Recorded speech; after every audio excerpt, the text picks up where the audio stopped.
My name is Azzy Budd. I am a college basketball player for the University of Connecticut.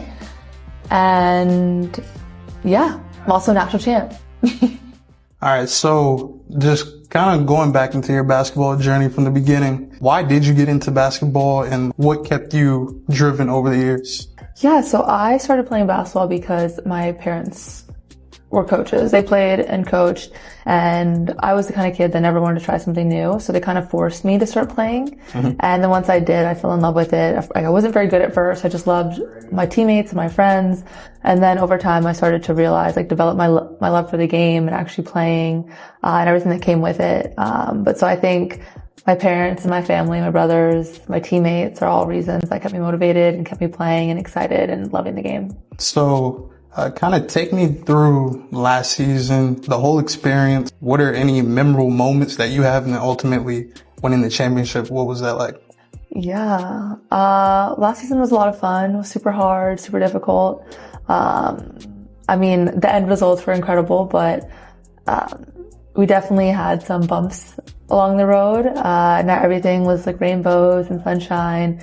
But our team, we were super, super close. So we got through everything together. And so I think just like the biggest moments, my favorite moments from the year were like the bus rides, the plane rides, the hotel rooms. Like we would just hang out and chat. We'd be in our own apartments, have movie nights. We were like on a scary movie, kick. So we would scary movies every road trip. So just like little things like that. Like those are the things you remember. Like obviously I'm going to remember winning a national championship for the rest of my life, but those little core memories with your teammates are the ones that stand out the most. So you coming back for your final season, Paige, she's now in the WNBA. Have you met any of your new teammates yet? And what is it going to be like for you taking on even more of a leadership role? Yeah, so we did like a little summer training camp session, took classes, had workouts. So we've met all but one of the new players. One of the incoming freshmen wasn't there. But I'm super excited. Even though only 3 people left, like this team kind of feels super new just because those were big personalities that were leaving. But we have so many pieces returning that are, 1, super talented, but 2, like very experienced. Just that last month that we had training together, we all like already have started to connect and started to mesh. So I'm super excited. And again, it's going to be a hard year. Having to be more of a leader, more of a vocal leader, but I'm really looking forward to that and all the challenges that comes with it.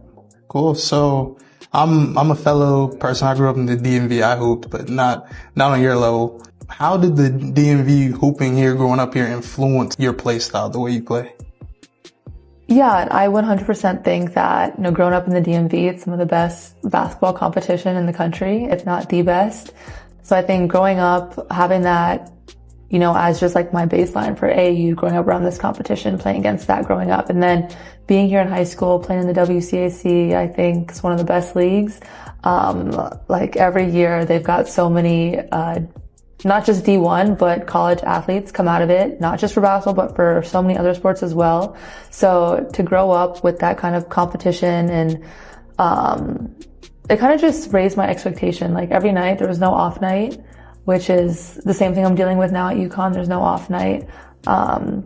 So kind of growing up with that and knowing what to expect definitely prepared me for college from all aspects too. I think going to a school like St. John's where they have like a strength and conditioning program got me ready for both basketball, the classroom part, and then like the weight room part. So I definitely felt prepared going into college and what to expect there. The movement that's been happening with women's sports in these past couple of years, what is some advice you would give to little girls that are like looking up to you and see you as one of their heroes? What's your advice to them to keep getting better?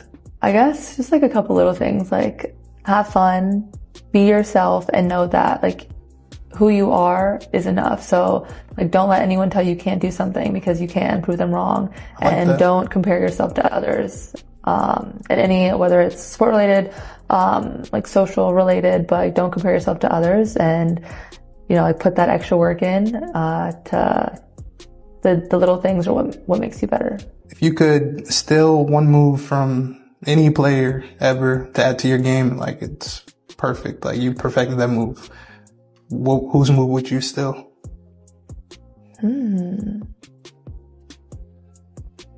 Whose move would I steal? No rush. It's not. You don't got I would steal Steph's off the ball movement. I think that's like an underrated thing that people don't talk about enough, is how good he is at, losing his defender and getting open, because like, how does the best shooter in the country get so many shots? Mm-hmm. Yeah, and they got Draymond setting the picks. Like, you gotta have crazy conditioning. So, yeah. This is kind of a two-part question. One, what is your favorite song right now? And then pregame, is there a certain artist that you zone in on to lock in? Okay, let's see. My favorite song right now is probably Folded by Kehlani, or God Went Crazy by Teddy Swims. And then before games, honestly, it depends on my mood. I usually start with gospel music, and then it could be like Rod Wave, or it could be Drake. Like, it really just depends on the mood I'm in. Okay. And last question, in your opinion, best player in WNBA and best player in the NBA right now? WNBA, I see the best player is Nafisa Collier. And NBA, I'm gonna go with Steph.